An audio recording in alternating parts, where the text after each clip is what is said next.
In the beginning when they had no one buying them, then it was easy. They sold a package, a couple of people bought it, it worked beautifully, testimonials rolled in. Those are the ones you see posted on their page, and don't even believe most of those.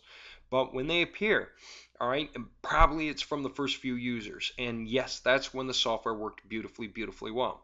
A few more people join in and add their voice. Wow, wonderful, this thing is working great. And then more people join. That's where things go wrong. How many of you are familiar with lead evolution? They have a piece of software that allows you to plug in some kind of a keyword. Say you want to sell something to parents who have toddlers. Well, you're looking for anyone who's selling a baby crib. What do you know about them? Well, that they have at least a toddler. So what can you sell them? You can sell them baby food, baby toys, baby insurance, baby safety devices. You can sell baby, parenting magazines. Go find anything for sale and sell it to them. Piece of cake. So you would open this Leads Evolution software, and it was pre-configured with a bunch of big websites on it, big name websites and stuff. And they said we can, and a lot of it runs on email addresses. Okay, and you are stuck having to email everybody, which stinks because then you run the risk of spam. Although you can claim, hey, this is in response to their post, and yeah, the system saves all that information, which kind of protects you, but still, it's sort of a yucky way to go. But anyway, here you appear on their software, and you start doing like everyone else, hammering out thousands of replies from all these places you got the information. Now, here's where the problem can be, especially if the software automates it.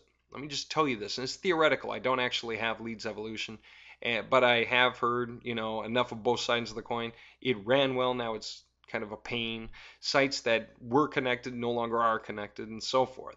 They tell you they keep adding more new sites as they find them. And those sites keep figuring out that software's way of getting through and finding a block for it. And here's the problem. In the beginning, they sold it to a few people, and a few more came, and a few more came. And then if a website broke, they add another one. But what happens when you get to 50 people? What happens when you get to 100 people, all using it full speed? Now, with every website that breaks, they have to add a new one or two or three. And as they do, suddenly hundreds of people pounce on it tonight. There's no lead time anymore. And when they hit the website, suddenly, guess what happens? The website's alarms go off, bandwidth shoots through the roof, email server starts to get clogged, if that's what's going on. And what do they have to do? They have to find a way to break it. All right?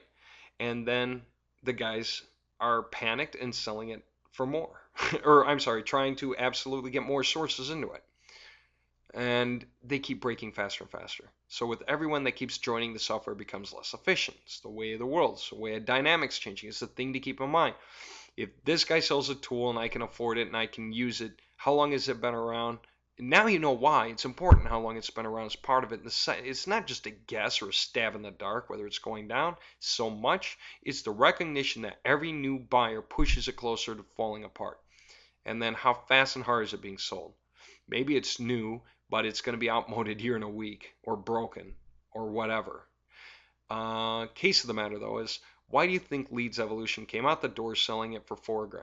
Again, I can't tell you definitively because I don't own it, but I'll lay you odds that they came out the door selling it for $4,000 because they knew it was going to have a short lifespan. They had to collect their cash off of it as fast as they could for as long as they could keep adding new sources for everyone to go to the same places and do the same thing. What do we do differently? Package secrecy. I've had guys that leaped in, learned the TFN in a weekend, and started tearing off with packages and created like 30 for different categories, different groups, appealing to different things. And now they're sending different clients stuff through all these different categories. Just absolutely great, and people are happy, and money's getting made, and everything else. Guys will call me and say, "My God, thanks so much for the empowerment. I never thought I could do stuff like this. I used to see walls out there, and now I realize I'm like Spider-Man. These walls don't exist. It's so simple to scale them all, leap across, go anywhere I want, move over here, get this, get that, do this, do that." They're saying, I never had that kind of empowerment. I'll never see the internet the same way anymore. When I go to see what information can I get and act on, and how do I do it as fast as humanly possible. Not even humanly, but machinely. 10,000 contacts an hour, 15,000 an hour. I forced through Backpage once. Insane. The ability you'll have is insane.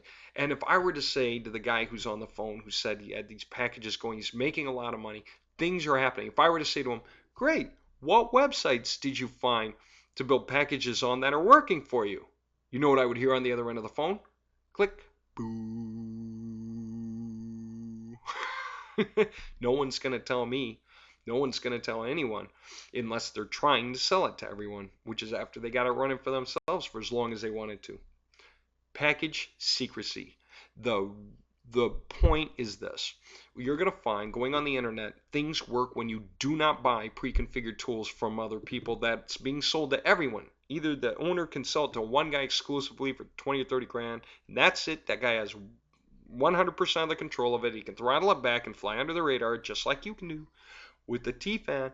But never buy pre-configured software where everyone does the exact same thing in the exact same place at the exact same time. That's crazy. Absolutely wrong. If they all have to go to the same website, wrong. If they all get to post their ads up in the same place, wrong. If they all are posting things with the same verbiage, like that killer sales letter, wrong.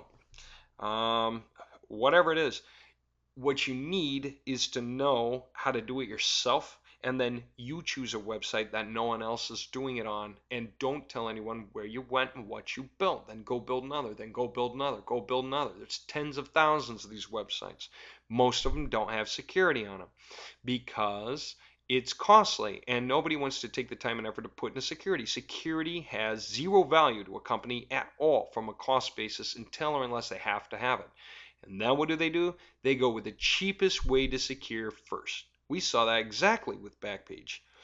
Must have been 4 months of posting through there. And if we didn't put tens of millions of contacts through there, we put at least millions. I know that. Okay, millions of posts went through, millions of replies we sent through Backpage. We didn't post anything. No one posted a single ad with that package. They contacted the guys who posted the ads, treated them like the market. So they'd hit the categories where the people matched up. Like BizOps guys for BizOps tools, real estate guys for real estate, whatever it is. Anything else. But absolutely amazing how far we got. And I would have loved to see the look on their faces when they started to come up with security tactics. At first they were seeing blips, but then those blips got massively huge and they couldn't ignore it anymore. And I don't remember what it was about, but I remember the first time that they looked in and figured out how to isolate what we were doing, that they could sort of see fingerprint wise. They could see how our software was operating on their site and separate it out from real people doing things manually. And so then they came up with a way to break that fingerprint. All right. And they came up with a twist on the security. And it would have been like the machine going down. Like that. And then a bunch of people, of course, contacted me all at the same time saying, hey, the thing's not working. And then I'll say, oh, Backpage, man, they improved their security. Let me see what's going on. And I'll go and I'll look and I'll figure out what they did, because they leave a fingerprint by improving their security, and their fingerprint is something I can read. So I see what they did. And then I go, oh, I know how to overcome that. And so then I'd come up with a tweak, fix it, and let everyone know. And then guess what? I mean, the look must have been amazing. So I tell them, Backpage improved their security, but I found a fix. And then the next day, Backpage, I would have loved to see their jaws drop the first time that they heard the machine start back up. And then here they go thinking, what the? And so they have to turn around now and try to figure a new way to break it. And that comes up a little while later. So then they knock it down again. By the next morning, I would have loved to see the look on their faces. They never contacted me because they knew they couldn't hit me for anything. There's no spam. There's no I agreed to their terms. Never had to. There's no, if they really wanted to lock it up, it would have been simple. They would have put a username and a password on the whole site, and they would have been able to keep guys like me out and guys I'm training out and softwares like ours out. But what they have to do is increase their security. But they always go cheap and easy and get better as they go. They came up with 5 security upgrades. Nobody ever got hit for spam because there is no spam on contact forms. You don't send anyone's email address. You didn't send from your own email address. If anything, I mean, the reply went to the website, and the website forwarded it to the guys, right? Saying, hey, you got to reply to your post. Maybe they put a copy of the message in there, or maybe they just said, log in to your account and check out your reply. All that is unimportant to you.